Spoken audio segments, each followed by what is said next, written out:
Assalamu alaikum wa rahmatullahi wa barakatuh, my brothers and sisters. This is the 14th year, alhamdulillah, that I've been traveling across UK. And alhamdulillah, as an outsider, I have a mental picture of how UK has developed and the Muslim community in UK has developed over the years.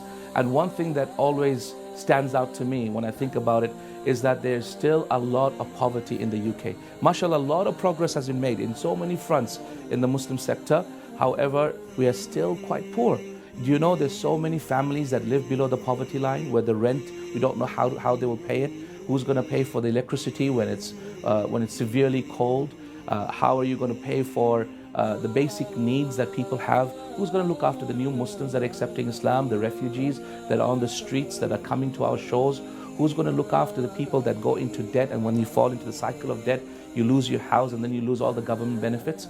How do you look after this? Who makes sure that our Muslims are not going to be on the begging bowl? They're not going to be begging to some sort of churches. They're not going to go to some other Christian organizations begging and asking, where is the izzah and the honor if our believers, if our brothers and sisters are having to do that? And we are, alhamdulillah, we've been here for a very long time. It's been many decades. We've been here and we want to stay here. And as a result, if we're going to stay here, let's build a better home. How can we do that if we don't look after the poor?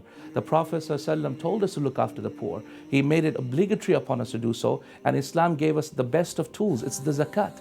Why not consider giving zakat locally? And that is also what the Prophet ﷺ told Mu'adh ibn Jabal when he said, if they obey you regarding the salah, then tell them that Allah has obligated upon them zakat taken from their rich, given to their poor. And this hadith is authentic and well known.